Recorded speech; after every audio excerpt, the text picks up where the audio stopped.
A partir de mañana, ningún auto sin placas podrá circular en el país. El Metro de Quito abrió hoy 3 estaciones para que la ciudadanía pueda conocer el sistema. Una poderosa tormenta invernal en los Estados Unidos amenaza con desatar el caos en Navidad. En deportes, el Manchester City derrota a Liverpool en la Copa de Inglaterra. Además, repasamos los principales partidos de la Copa del Rey. Corto, lamentablemente la salud de Pelé empeora. Les tenemos esta noticia. Y además, jueves de Cineando con el estreno del Gato con Botas y en exclusiva, Antonio Banderas. Teleamazonas presenta 24 horas con Milton Pérez y Diana León. Empezamos, atención, Ecuador podría regresar a los racionamientos de energía por la baja producción de electricidad local a consecuencia de la falta de lluvias. Joana Ramos nos detalla que el país se enfrenta a uno de los peores estiajes en los últimos 6 años. La situación se complica. La generación de electricidad en las centrales hidroeléctricas del país cayó un 22% entre el 1 y el 20 de diciembre, comparado con el mismo periodo de 2021. Según un informe del operador de energía SENACE, al que Primicias tuvo acceso, Ecuador aumentó la producción en sus centrales hidroeléctricas y la importación de energía desde Colombia para cubrir la demanda local. La razón, el peor estiaje en 6 años. O en otras palabras, no hay lluvias suficientes y el nivel del caudal en las centrales está por debajo de los rangos sugeridos.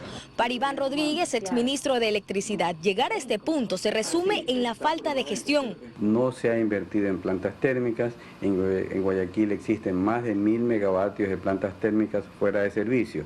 Si esas plantas térmicas estuvieran trabajando, no habría esta preocupación. Entre el 1 y el 20 de diciembre, Ecuador cubrió el 75% de su demanda de electricidad con hidroelectricidad. Hasta el 20 de diciembre, la demanda acumulada de energía era de 28.000 gigavatios hora. La importación de Colombia está al máximo para cubrir la actual demanda. El gobierno compró 5.255 megavatios por hora de los 5.530 que nos puede vender. Según el informe del Operador Nacional de Electricidad, el escenario será complejo porque el fuerte estiaje se extiende en 2023, que hay bajas reservas de energía en los periodos secos en las cuencas orientales y mayor probabilidad de riesgo de déficit de electricidad en 2023 y 2024. Son otras conclusiones. Claro, es posible, o sea, si sigue el poco caudal y la demanda aumenta, y no se hace nada con las plantas térmicas porque a estas alturas es hasta extemporáneo, obviamente existe el escenario de posibles racionamientos. Dadas las actuales condiciones, la holding estatal de electricidad SELEC puso en marcha un plan de mantenimiento urgente de las centrales termoeléctricas.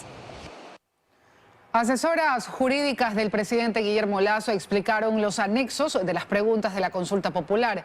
Aseguran que fueron formuladas para luchar contra el crimen transnacional y mejorar la institucionalidad. María Gracia Acosta nos informa. A la hora de votar por las 8 preguntas del referendo del presidente Guillermo Lasso, usted también podrá revisar los anexos que las acompañan y que este jueves explicaron 2 asesoras jurídicas del primer mandatario, haciendo especial énfasis en la extradición de criminales e inclusive también quienes entorpezcan la lucha. No nos olvidemos que uno de los delitos es la corrupción, que puede ser transnacional. Y si es que ese juez, como creo que todos podríamos inferir, está vinculado al narco, puede ser extraditado. Y no solo el juez, sino que las cabecillas de las bandas delictivas, a quienes les liberó. Es por eso es que la extradición es una herramienta tan poderosa. El crimen organizado transnacional tiene ramas en todos los puntos del Estado. No solo se quedan en delinquir comúnmente, sino también entran y buscan espacios de poder. Dicen que el narco está también presente en la clase política. Este es un paso para hacer más efectivo nuestra lucha contra el crimen organizado, pero se podría extraditar a Italia, a España, es decir, con todos los países con quien nosotros tenemos este acuerdo. Además, se refirieron a los anexos de las preguntas que buscarían corregir la actual falta de institucionalidad que tiene el país. Pero lo que sí hay evidencia real es que mientras más representativa sea la Asamblea Nacional, mejores leyes. Entonces, lo que busca esta pregunta es darle un golpe mortal, básicamente, al Consejo de Participación Ciudadana. Sobre la pregunta 7, ellas aseguran que buscaría darle más control al Estado para evitar la minería ilegal. El Estado central va a poder realmente protegerlas y va a evitarse la vulnerabilidad que actualmente existe con la minería ilegal, lo cual, al haber menos minería ilegal, esperamos que haya más minería responsable. La minería ilegal es aquella que muchas veces es tan terrible para el Estado. El presidente Lasso impulsa esta consulta, mientras otros temas que no pudieron estar en la papeleta deberán pasar por tratamiento legislativo. Las bancadas legislativas de la Izquierda Democrática y Pachacutic no han superado las divisiones internas y ahora estas se profundizan. Sostienen que las acciones de varios asambleístas serán revisadas en los comités de ética de sus partidos. La izquierda democrática sigue dividida. El comunicado y las ausencias en las sesiones plenarias del domingo corresponden a 8 legisladores que ahora son parte de la mayoría correísta. Dalton Basigalupo los llama los indisciplinados. Así que esto es cuestión de tiempo, pero los indisciplinados serán llamados al Consejo de Ética y Disciplina de Izquierda Democrática. ¿Qué ganamos nosotros con gente disciplinada en el bloque que está provocando una seria desimagen institucional de Izquierda Democrática? Dice además que su actitud se debe a que Virgilio Saquicela los está reuniendo. Que él aspira a continuar al frente del Parlamento ecuatoriano y estaría cooptando a asambleístas de diferentes bancadas para efectos de consolidar una bancada, llamemos saquicelista, al interior de la Asamblea Nacional. Pero eso pasa también en Pachacutic, aunque señalan que son solo 3 los que participan de esta nueva mayoría, liderada por UNES y el PSC. Mireya Pazmiño es ella y tal vez el compañero Peter Calo y Salvador Maita. Que se vayan nomás, pues que les vaya bonito, bien les ha de ir por ahí. Ruiz sostiene que el supuesto intento de golpe de Estado blando no tiene justificación, pues dice que los legisladores están llamados a cumplir la ley, en la que se señala deben acatar un fallo judicial. Ahora, que ellos estén desesperados por llevarse el Consejo de Participación Ciudadana para nombrar contralor fiscal, miembros del Consejo Nacional Electoral, de ellos, como toda la vida estuvieron acostumbrados los socialcristianos y los UNES, y que no puedan y que esa sea la pelea. Mientras tanto, la nueva mayoría sigue con acciones en contra del fallo del juez Lindao y se mantienen en no cumplir con la sentencia. Hasta el momento son 82 asambleístas que tienen el control del Parlamento. Entonces quedan varias lecciones. Constitucionalistas identifican a recientes resoluciones de la Corte Constitucional como las responsables de motivar algunas llamativas decisiones de jueces que han liberado a sentenciados. Según los expertos, una de ellas puede abrirle la puerta a miles de presos. No fue solo la decisión de un juez lo que le permitió recuperar la libertad a Daniel Salcedo. Fue realmente esta sentencia de la Corte Constitucional de noviembre del 2021 la que garantizó su salida. Su defensa adujo que la prisión preventiva en su contra había caducado pese a que él ya había sido sentenciado. Según esta resolución de la Corte Constitucional, la prisión preventiva solo caduca cuando hay una sentencia ejecutoriada. Lo triste es que el plazo para que caduque la prisión preventiva es de 1 año, pero el tiempo que tarda en llegar una sentencia condenatoria ejecutoriada es de más de 2 años en el mejor de los casos. El gran problema es que usted sabe cuánto se demoran los procesos penales en Ecuador, es decir, de la investigación previa hasta la formulación de cargos, lo que abre la instrucción fiscal. En eso nomás se demora 1 año, 2 años. Quiere decir que entonces toda la población carcelaria del país debería salir. La gran mayoría de personas que están en la cárcel no tiene una sentencia condenatoria ejecutoriada. Entonces, por disposición de la Corte Constitucional, esa gente tranquilamente podría salir. inclusive a través de un habeas corpus, me atrevería a decirle yo. Quintana recuerda que gracias a otra resolución de la Corte Constitucional también del 2021, que habló de habeas corpus correctivo, es decir, que se puede presentar un habeas corpus incluso cuando ya hay una sentencia condenatoria ejecutoriada, fue que Glass y Salcedo obtuvieron su libertad la primera vez. Porque además en ese fallo la Corte dijo que cualquier persona puede presentar a nombre del condenado el habeas corpus, entonces por eso usted vio a los clásicos comedidos presentando las demandas de habeas corpus. ¿Por qué? Porque este mismo precedente de la Corte abrió las puertas de aquello. Por ello ambos reaccionan a las declaraciones del presidente de la Corte Constitucional, quien dijo que la Corte no puede hacer mucho ante el caos jurídico que ha generado las escandalosas sentencias de algunos jueces.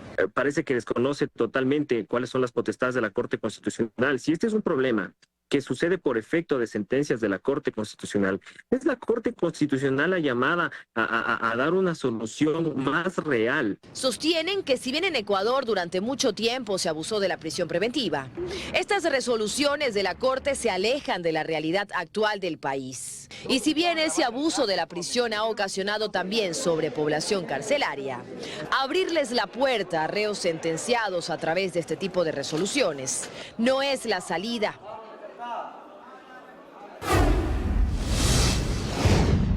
Una marea de migrantes espera en la frontera entre México y los Estados Unidos la decisión del Tribunal Supremo, luego de que una coalición de 19 estados republicanos presentó una moción para alargarla. Angie Torres nos cuenta más. La desesperación. Seguimos. Por el delito de conspiración para lavar activos, la justicia de los Estados Unidos sentenció al exdirector de riesgos del ISPOL, John Luzuriaga. Carlos Acoto nos cuenta que Luzuriaga admitió haber recibido millonarios sobornos de Jorge Cherres, sobre quien pesa una orden de difusión roja de Interpol. Entre 2014 y 2019 fue director de riesgos del Instituto de Seguridad Social de la Policía ISPOL. Durante esos años, John Luzuriaga recibió sobornos de parte de Jorge Cherres, a cambio de viabilizar contratos de inversiones que hoy se saben fraudulentas. Cherres puso en manos de Luzuriaga 1,3 millones de dólares para aprobar dichos contratos con los recursos que debía cuidar. Según el Departamento de Justicia de Estados Unidos, Luzuriaga recibió $419,000 en cheques a su nombre, $663,000 en cheques a nombre de familiares y una tarjeta de débito en la que gastó y retiró un total de $313,000. Luzuriaga lo confesó todo y admitió su culpa. La jueza Caitlin Williams de la Corte del Distrito Sur de la Florida lo sentenció este miércoles a 4 años y 10 meses de cárcel por el delito de conspiración para lavar activos.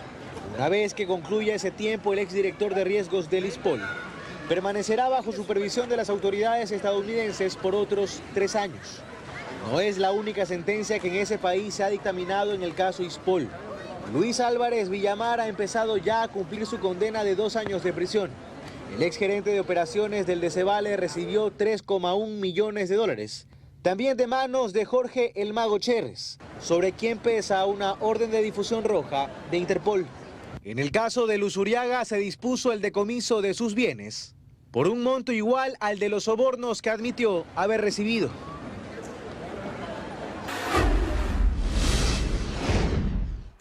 Tres estaciones del metro de Quito abrieron ese jueves para que la gente conozca el funcionamiento de este nuevo sistema de transporte que tiene previsto operar desde marzo del próximo año. Este jueves se realizaron los primeros recorridos guiados por el metro de Quito en 3 estaciones. A las 7:30 de la mañana, por ejemplo, ya pudimos ver al primer grupo de personas que ingresó a conocer las instalaciones de la estación de La Carolina.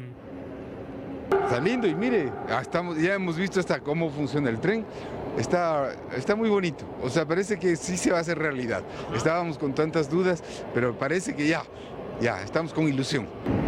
Y las dudas justamente fueron resueltas por los guías del metro, quienes les explicaron a los ciudadanos de la importancia de realizar la operación de forma paulatina. Pienso que el proceso es el adecuado, ¿no? Que paulatinamente vayamos conociendo para que no exista aquí un colapso de gente y cuando ya el sistema empiece a operar, ya estemos bastante entendidos la mayoría de gente, ¿no? Pero así también después de recibir la inducción, se generaron otras dudas de problemáticas que atraviesa la ciudad. Lo único que me preocupa es el tema de la seguridad, porque sabemos que nuestra ciudad está muy peligrosa. Sobre este tema, mencionar que varias entidades de seguridad y control del municipio y del gobierno están recibiendo capacitación para ejecutar los operativos en este nuevo sistema de transporte. Por cuanto el cuerpo de agentes de control con sus unidades especializadas ya han recibido las debidas capacitaciones y estamos listos y preparados para cualquier inconveniente solventar en este instante. Y es que es importante conocer además de que la ciudad está dando un paso importante a la modernización. Por ejemplo, el ingreso a las estaciones se realizará a través de una tarjeta magnética. Habrá sensores para las personas de la tercera edad y discapacitadas y otros sistemas nuevos que no existen en los servicios de transporte público tradicionales. En nuestras redes sociales tenemos el cronograma de cómo van a estar aperturadas estas estaciones para hacer los recorridos de estas estaciones de aprendizaje. Y desde el 5 de enero empieza la segunda fase de este plan de apertura, la cual determina realizar viajes guiados en los 18 trenes. Las personas interesadas en conocer las estaciones deben ingresar a la página web del Metro de Quito e inscribirse gratuitamente. A nivel nacional ya no podrán circular vehículos sin placas metálicas. La Agencia Nacional de Tránsito informó que las placas de papel ya no podrán ser utilizadas sin excusa. María Gracia Costa conversó con el director de la ANT y nos cuenta más. Que ya no hay motivo alguno para que los vehículos circulen sin placas metálicas y que los operativos en todo el país serán rigurosos, asegura el director de la Agencia Nacional de Tránsito. Nosotros hicimos un exhorto a todas las autoridades de control para que hagan operativos de tránsito y no permitan la circulación de vehículos con placas de papel, sino placas metálicas. La decisión de no permitir más la utilización de placas de papel o de placas dañadas responde no solo a razones de seguridad vial, sino a motivos de seguridad integral. Que un vehículo que se moviliza sin placas metálicas se presta para cualquier tipo de delito. Un vehículo sin placas es un manjar eventualmente para la delincuencia. La Agencia Nacional de Tránsito se puso al día con la fabricación de las placas metálicas y las entregó a los diferentes municipios del país. Ahora el cronograma de entrega depende de ellos. La Agencia Nacional logró entregarle el 100% de las placas a todos los municipios, a todos los GATS a nivel nacional. Esto quiere decir que a partir del mes de noviembre ya no había excusas para que un vehículo se pueda movilizar sin placas metálicas. Nosotros actualmente hemos entregado en este año 60.000 placas al parque automotor y tenemos 104.290 placas por entregar. La AMT solicita a los usuarios revisar en el portal si su placa está lista y acercarse al Parque Bicentenario para retirarla. Que es www.amt.gov.es y colocar, consulta su placa, revisar si ya está lista y acercarse acá al Parque Bicentenario para que nosotros le entregáramos las placas metálicas. Los controles de los diferentes entes de seguridad de todo el país, anuncia la autoridad, serán severos e incluyen una sanción de 6 puntos menos a la licencia y de multa del 30% de un salario básico unificado, es decir, ahora $127.50. La Policía Nacional, en conjunto con las Fuerzas Armadas, incautaron 1,5 toneladas de droga en el espacio marítimo ecuatoriano. Una gran cantidad de paquetes con diferentes logos fueron decomisados, mientras en otro operativo la Policía Nacional decomisó 1 tonelada de cocaína que iba camuflada en un tanquero en Olmedo, provincia del Guayas. El cargamento fue detectado en el compartimiento del vehículo, donde se contabilizaron 1.000 paquetes con el alcaloide. Los bloques estaban con una envoltura negra e iniciales J77, códigos usados por bandas del narcotráfico para identificar sus envíos. El delito de extorsión en 2022 se incrementó bajo la modalidad de las llamadas vacunas. Según la policía, en este año se registraron más de 4.000 denuncias, por lo que inició una campaña para combatirlo. Llamadas, mensajes, panfletos o visitas amenazantes son los mecanismos que usan organizaciones delictivas para cobrar las denominadas vacunas. Las principales víctimas, dueños de locales comerciales, propietarios de buses, carros particulares e incluso padres de familia que llevan a sus hijos a las escuelas. Es un delito que se ha expandido con rapidez, por ello la policía pone en marcha la campaña Di alto a la extorsión. El delito de la extorsión ha pasado de los conceptos esenciales del delincuente común a un concepto de delito sistemático y de oportunidad utilizado por las estructuras criminales como método de financiamiento. Según la Policía Nacional, en el 2022 se han registrado 4.523 denuncias por extorsión. En operativos ejecutados se ha logrado detener a 321 personas, entre ecuatorianos y ciudadanos de otras nacionalidades. Además, se han logrado resolver 1.105 casos. Según la misma institución, las llamadas vacunas han ganado espacio principalmente en las provincias de Esmeraldas, Los Ríos y El Oro. No olvidemos que hay una gran cantidad de personas que no denuncia porque tiene miedo, y un miedo entendible, porque no quiere revelar su identidad. La campaña busca incentivar a que las víctimas denuncien. Para eso, la policía habilitó estos dos canales, el 1-800 delito opción 1 y el 1-800 extorsión. Su identidad estará bajo resguardo. Y para difundir la información se han aliado con la Cámara de Industrias y la Producción. Esto implica el distribuir folletos informativos a más de 7.000 tiendas del país.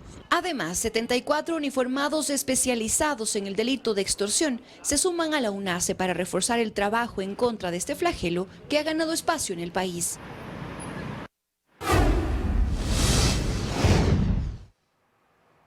Y más de 200 personas se han acogido al plan Retorno Seguro, en el cual la policía resguarda a los migrantes que llegan al aeropuerto de Guayaquil para pasar las festividades de diciembre con su familia. Luis Alfredo Zúñiga nos tiene los detalles.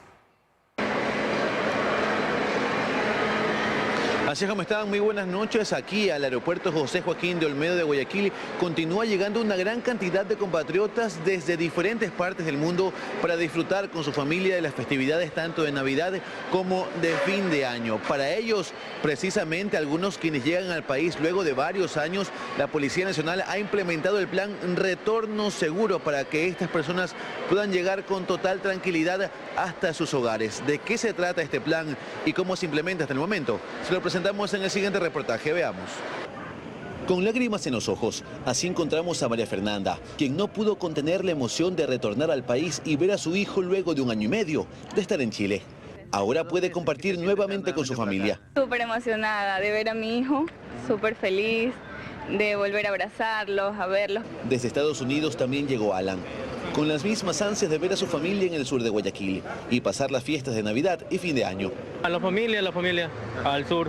Como María Fernanda y Alan, cada vez son más los migrantes que llegan al aeropuerto José Joaquín de Olmedo de Guayaquil en diciembre para pasar con sus familias las fiestas. Llegan principalmente de España, Estados Unidos e Italia.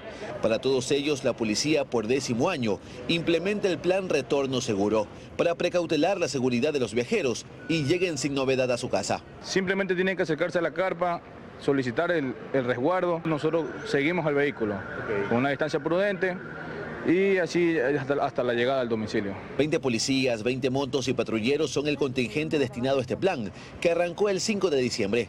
El resguardo no es solo para quienes se queden en Guayaquil, sino también en otros puntos del país. Se le puede colaborar hasta lo que son peajes. Ya una vez en los peajes se puede coordinar con el 911, las debidas postas. Un promedio de 20 personas se acogen a diario al plan Retorno Seguro. Hasta ahora se han ejecutado 216 resguardos. Los uniformados se encuentran en la parte exterior del ingreso a arribos internacionales, a la espera de los migrantes. De esta manera se ejecuta el plan Retorno Seguro acá en el aeropuerto José Joaquín de Olmedo de Guayaquil y que se extenderá hasta el mes de enero. Con esta información continúan con más en estudios. Muy buenas noches. Buenas noches, gracias.